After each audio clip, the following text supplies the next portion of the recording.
د اسلامي امارات مرستیال ویاند حمدالله فطرت وایي په زلزلہ ځپلو سیمو کې نن هم د ژغورنې عملیات روان وو. د کونړ په زلزله کې تر دې دمه د شهیدانو شمیر 2215 او د ټاپیانو شمیر 3640 کسانو ته لوړ شوی دی. هغه ویلي د کونړ د نورګل په مزار درې، د څوکۍ په دیوګل درې، چپې درې او ماڼګي ولسوالۍ په زلزلہ ځپلو سیمو کې په ویجاړو شوو کورونو کې د پلټنې او ژغورنې په عملیاتو کې د سلګونو شهیدانو جسدونه راایستل شوي دي.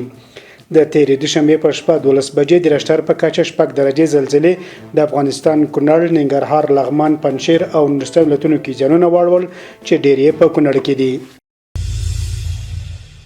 د روغتیا نړیوال سازمان خبرداری ورکړی چې دغه سازمان په بودیجه کې د څه باندې $4 میلیون کمښت کولی شي ختیځ کې زلزلې ځپلو ته د مرستو رسولو بهیر ټکنی کړي. دا چې زرګونه بې ځایه شوې کورنۍ روغتیایي خدمتونو او د اړتیا وړ توکو له نشتوالي سره مخ دي. یاد سازمان وایي دغه وضعیت شته زیانمن حالت لکه ناسم روغتیایي جوړښت، پراخه بېوزلي، د خوړو ناامني او په دې وروستیو کې له پاکستانه د کډوالو راایستل نور هم زیات کړي دي. د قطر د بشري مرستو 4 الوتکې کابل ته رسیدلې او د هیواد په ختیځ کې له زلزلې ځپلو سره د مرستې لپاره 2 ګرځنده روغتونونه، درمل، خوراکي او د سرپناه اړین توکي راوړي دي. دغه مرستې په نړیوالو چارو کې د قطر د دولت د وزیرې مریم بنت علي المسند په مشرۍ او د ژغورنې نړیوال ټیم په ملتیا را رسیدلې چې شاوخوا 11,000 زلزلې ځپلې کورنۍ به ترې برخمنې شي.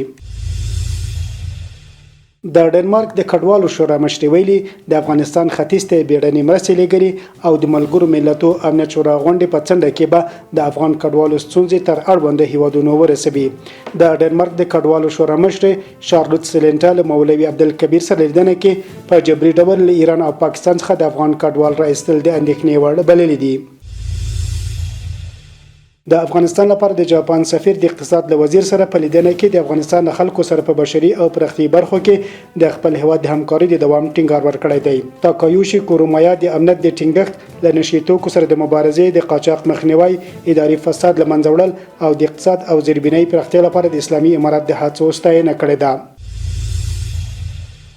د لوګر په څرخ اوزره ولسوالۍ کې د ملګرو ملتونو د پراختیایي ادارې یا UNDP د 200,000 امریکایي ډالرو په مالي ملاتړ د 2 سربندونو د جوړولو چارې پیل شوې دي. چارواکي وایي د دې پروژې له پیل سره به شاوخوا 1500 کسانو ته د کار زمینه برابره او له پرانیستو سره به زرګونه کرنیزه جریبه ځمکه خړوبه شي. د اولمپیک بدني روزنې او ورزش رئیس په کابل کې د ترکمنستان سفیر سره په لیدنه کې د دواړو هیوادو ترمنځ د ورزشي همکارۍ پر پیاوړتیا د ټینګار ترڅنګ غوښتنه کړې چې په ګډه سیالۍ کې د افغان او ترکمن لوبغاړو ته د ګډون زمینه برابره شي.